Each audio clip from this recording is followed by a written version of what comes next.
আগামী 1 মাস তুমি তোমার জীবনটাকে একবার এইভাবে অতিক্রম করে দেখো, একবার এইভাবে কাটিয়ে দেখো, তোমার জীবনে কতটা পরিবর্তন আসে।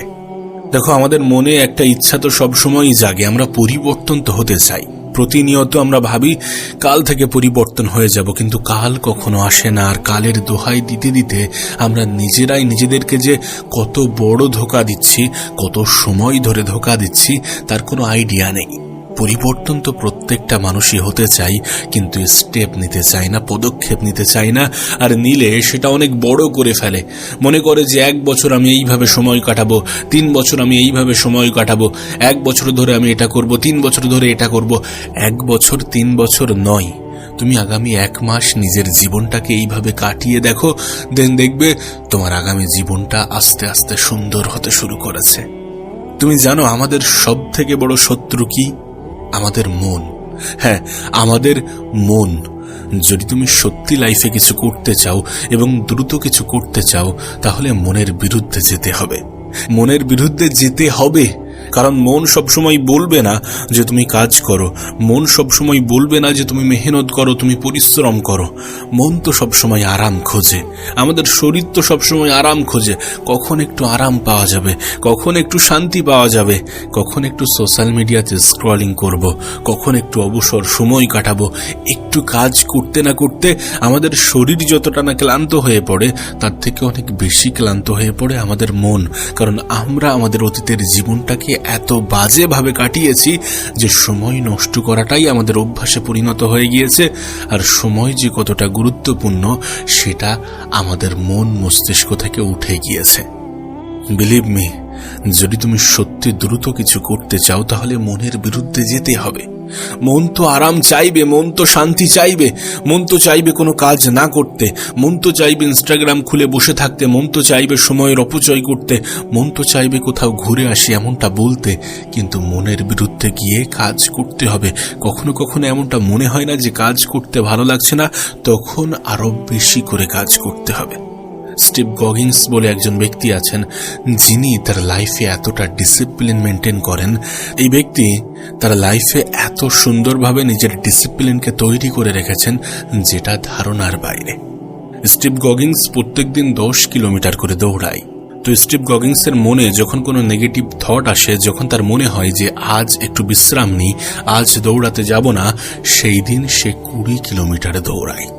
দেখো, এই উদাহরণ টানার একটাই কারণ, একটাই অর্থ, যে কখনো কখনো মনে হবে যে কাজ করতে ভালো লাগছে না, কখনো কখনো মনে হবে যে পড়তে ভালো লাগছে না, কখনো কখনো মনে হবে যে পরিশ্রম করতে ভালো লাগছে না, কখনো কখনো মনে হবে যে আজকে ডেস্কে না বসে, কখনো কখনো মনে হবে যে আজকে একটু ঘুমিয়ে নিই।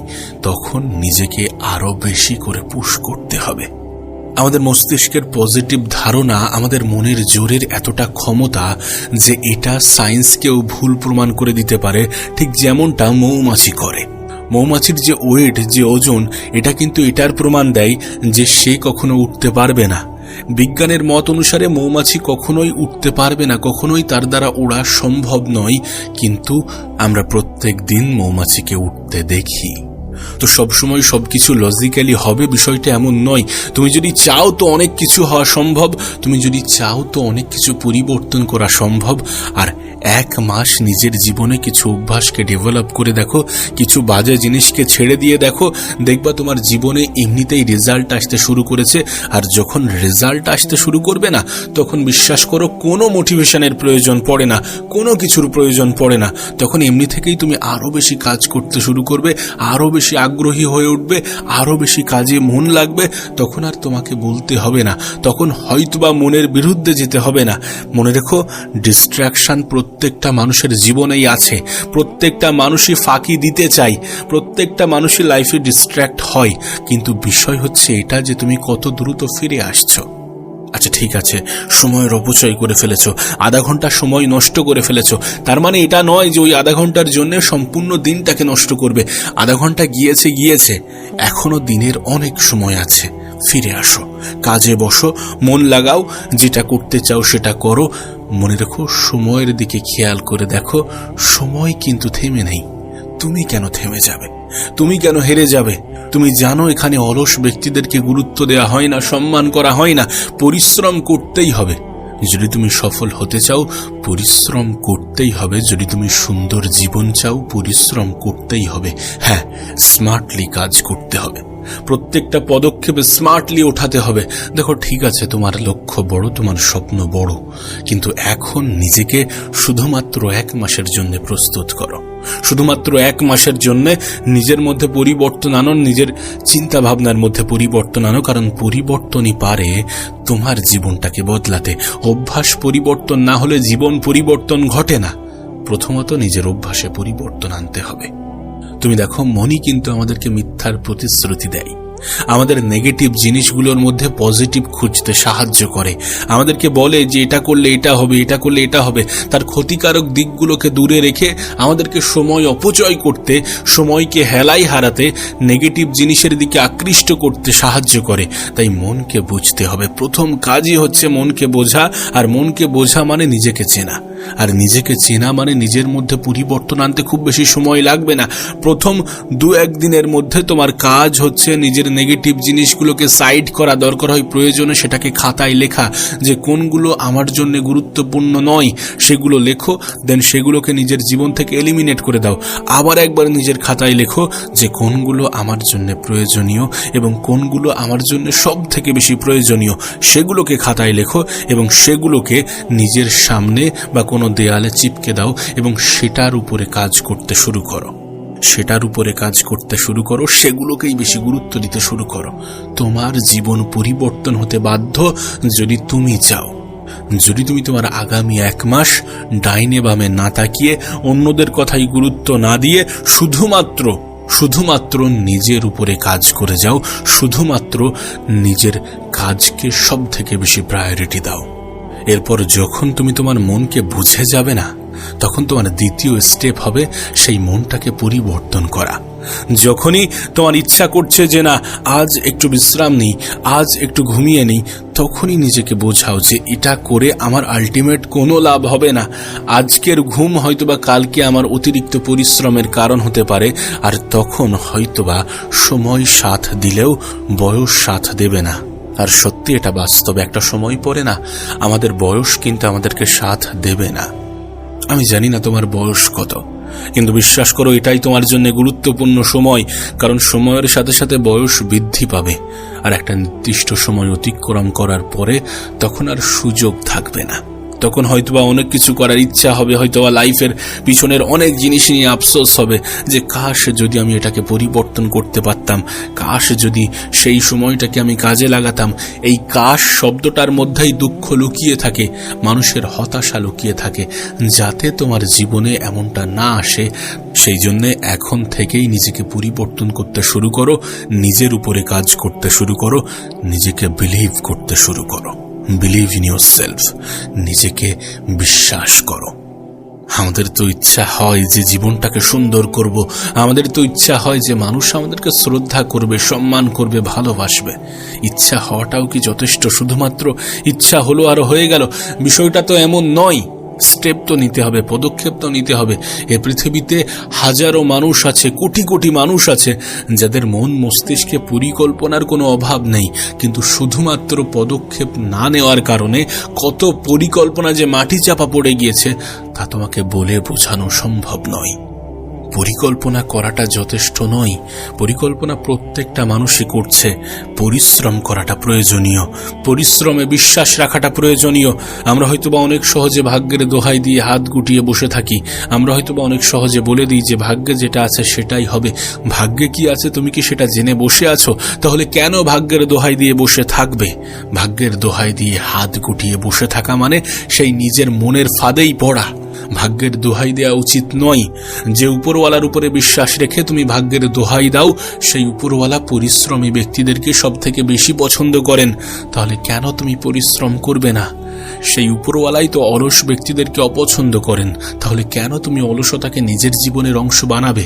ভাগ্যে যেটা আছে সেটা আছে, ঠিক আছে, তুমি ভাগ্যে বিশ্বাস করো, ঠিক আছে, কিন্তু ভাগ্যে কি আছে এটা কি আমরা জেনে বসে আছি? এটা কি আমাদের জানার মধ্যে? তাহলে কেন সেটা নিয়ে ভাববো যেটা আমাদের নিয়ন্ত্রণে নেই, যেটা আমাদের আয়ত্তে নেই? আমাদের ভবিষ্যৎ নিয়ে আমাদের অধিক চিন্তা, ঠিক আছে, চিন্তা আছে, ঠিক আছে, কিন্তু আমরা জানি আমাদের বর্তমানটাকে আমরা কাজে লাগালে ভবিষ্যৎ সুন্দর হয়ে যাবে। তাহলে কেন আমাদের বর্তমানটাকে কাজে লাগাবো না? কেন আমাদের বর্তমানটাকে কাজে না লাগিয়ে ভবিষ্যৎ নিয়ে চিন্তা করতে করতে বর্তমানটাকেই অপচয় করব? কেন এমনটা করব? কেন এমন পদক্ষেপ বেছে নেব? বিশ্বাস করো, ভাগ্যের দোহাই দিয়ে হাত গুটিয়ে বসে থাকা আমাদের সাজে না। কারণ ভাগ্যে কি হবে, ভাগ্যে কি আছে, বাস্তবে এটা আমরা জানি না। যদি জানতাম তাহলে বলতাম যে না, ভাগ্যে এটা আছে, এটাই হবে, অত পরিশ্রম করে লাভ নেই। তোমার কাছে অনুরোধ করব, ভাগ্যে বিশ্বাস রেখেছ ঠিক আছে, কিন্তু পরিশ্রমেও একটু বিশ্বাস করো। কারণ পরিশ্রমই তো করতে বলছে পৃথিবীর সফল মানুষগুলো, পরিশ্রমই তো করতে বলছে তোমার উপরওয়ালা। তাহলে কেন তুমি পরিশ্রম করবে না? ব্যর্থতা হয়তো বা আসবে, প্রতিবার আসবে, আর আসুক না ব্যর্থতা, ব্যর্থতা তোমাকে জব্দ করতে পারবে না, তোমাকে দুর্বল করতে পারবে না। কারণ ব্যর্থতা যখন আসবে না, তখন তুমি শিখে যাবে যে কোনটা করা উচিত নয়। তখন তুমি স্মার্টলি পদক্ষেপ নিতে শুরু করবে। কারণ তোমার ব্যর্থতাই তোমাকে বারবার বুঝিয়ে দেবে যে কোনটা করা উচিত এবং কোনটা করা উচিত নয়। ব্যর্থ হওয়ার পরেই কিন্তু মানুষ স্মার্ট হয়। সুতরাং ব্যর্থতাকে নেগেটিভলি নেবে না, ব্যর্থতাকে নেগেটিভ ভাবে নেওয়ার কোনো প্রশ্নই ওঠে না। প্রত্যেকটা সফল ব্যক্তির জীবনে ব্যর্থতা আছে, আর ব্যর্থতার কথা ভেবে তুমি পরিশ্রম থেকে দূরে সরে গেলে সেটা কতটা গ্রহণযোগ্য হতে পারে? ব্যর্থতা আসবে, কিন্তু ব্যর্থতাই সফলতার প্রথম স্টেপ হতে পারে, আর স্টেপ হয়ে থাকে। কারণ প্রত্যেকটা সফল ব্যক্তির জীবনে ব্যর্থতা শুরুতে আসে। ব্যর্থতা আসাটা জরুরি। ব্যর্থতা না আসলে তুমি এটা জানতে পারবে না যে কোনটা করা উচিত নয়। ব্যর্থতা না আসলে তুমি তোমার অভিজ্ঞতাকে সম্পূর্ণরূপে কাজে লাগাতে পারবে না, তোমার অভিজ্ঞতাই সঞ্চয় হবে না। সুতরাং ব্যর্থতাকে ভয় পেও না। আগামী 1 মাস নেগেটিভ জিনিস থেকে দূরে থাকো, নেগেটিভ মানুষ থেকে দূরে থাকো, নিজের উপরে বিশ্বাস রাখো, পজিটিভ ধারণা রাখো, নিজেকে বলো, নিজেকে বোঝাও যে আমি পারবো। নিজের কাজকে সব থেকে বেশি গুরুত্ব দাও, কারণ এই কাজই তোমার জীবনটাকে সুন্দর করতে পারে, মানুষের তোমার প্রতি ধারণা বদলাতে পারে, পজিটিভ ধারণা আনতে পারে এবং তোমাকে নিচে থেকে অনেক উপরে ওঠাতে পারে। তুমি নিজেও বিশ্বাস করতে পারবে না যখন তুমি তোমার সময়কে কাজে লাগাবে, যখন তুমি তোমার কাজকে ভালোবাসবে, তখন তোমার জীবনে এমন কিছু পরিবর্তন আসবে যেটা তুমি নিজেও বিশ্বাস করতে পারবে না। আর যখন তোমার জীবন পরিবর্তন হতে শুরু করবে না, যারা তোমাকে বলতো যে তোমার দ্বারা হবে না, যারা তোমাকে বলতো যে তুমি পারবে না, তাদের মুখ বন্ধ হয়ে যাবে। আর যারা তোমাকে অবহেলা করত, তারাও হয়তোবা প্রশংসা করতে বাধ্য হবে। কারণ মানুষের অবস্থানকেই মূল্যায়ন করে। একটা নির্দিষ্ট সময় পরে প্রত্যেকটা মানুষই এটা অনুভব করে, তুমিও করবে, তুমিও করতে বাধ্য। কারণ বাস্তবতা তোমার সামনে চলে আসবে যখন তোমার জীবন পরিবর্তন হতে শুরু করবে। আর যদি তুমি তোমার জীবনটাকে পরিবর্তন করতে চাও, তাহলে শুরুটা প্রথম মাস থেকেই শুরু হোক। আগামী 1 মাস নিজের মনের বিরুদ্ধে গিয়ে কাজ করো। আগামী 1 মাস পরিশ্রমে বিশ্বাস রাখো। আগামী 1 মাস নিজের উপরে বিশ্বাস রাখো। আগামী 1 মাস সমস্ত কিছুকে ভুলে গিয়ে নিজের কাজকে সব থেকে বেশি গুরুত্ব দাও। আগামী 1 মাস সোশ্যাল মিডিয়া থেকে দূরে থাকো। প্রয়োজনে ইনস্টাগ্রাম ডিলিট করে দাও, ফেসবুকে যাওয়া বন্ধ করে দাও। নিজের সময়কে সঠিক জায়গায় কাজে লাগাও, প্রোডাক্টিভিটি বাড়াও। পজিটিভ মানুষ, পজিটিভ পরিবেশ তোমাকে পজিটিভ কিছু ভাবতে বাধ্য করবে। 1 মাসের একটা গোল, একটা টার্গেট সেট করো, দেন সেটার উপরে কাজ করতে শুরু করো। দেন এটাকে রিপিট করতে করতে করতে করতে নিজের স্বপ্নটাকে পূরণ করে ফেলো। প্রথম মাস দিয়েই শুরু করো। যখন 1 মাস করতে থাকবে না, তখন তোমার অভ্যাসের মধ্যেও পরিবর্তন আসতে শুরু করবে, আর তখন তুমি নিজেও রেজাল্ট দেখতে পাবে। আর যখন রেজাল্ট আসতে শুরু করবে, তখন তুমি এমনিতেই কাজের প্রতি ভালোবাসা বাড়িয়ে দেবে, তখন তুমি এমনিতেই কাজ করতে শুরু করবে। কিন্তু প্রথম তোমাকে তোমার মনের বিরুদ্ধে কাজ করতে হবে। কারণ তোমার মস্তিষ্ক, তোমার ব্রেন, তোমার মন এটা বুঝে গিয়েছে যে আরাম পেতে হবে, আরাম করতে হবে, ঘুমিয়ে সময় কাটাতে হবে, সোশ্যাল মিডিয়াতে সময় কাটাতে হবে। যখন এগুলো থেকে তুমি নিজেকে কাট অফ করতে যাবে, তখন প্রথমে একটু হলেও কষ্ট হবে, কিন্তু সময়ের সাথে সাথে সমস্ত কিছুর পরিবর্তন ঘটে যাবে। শুধু নিজের উপরে বিশ্বাস রাখো, শুধু নিজের উপরে কাজ করো, গোপনে মেহনত করো, আর নিজেকে বলো যে আমি পারবো, আমি করে দেখাবো। আগামী 30 দিন আমার হবে এবং এই 30 দিন আমার সম্পূর্ণ জীবনে স্মরণীয় হয়ে থাকবে। কাজ করো, পরিশ্রম করো, বিশ্বাস রাখো, মনের বিরুদ্ধে যাও এবং নিজেকে প্রমাণ করে দেখাও। না অন্য কারোর জন্য নয়, শুধুমাত্র নিজের জন্যে, নিজের পরিবারের জন্যে।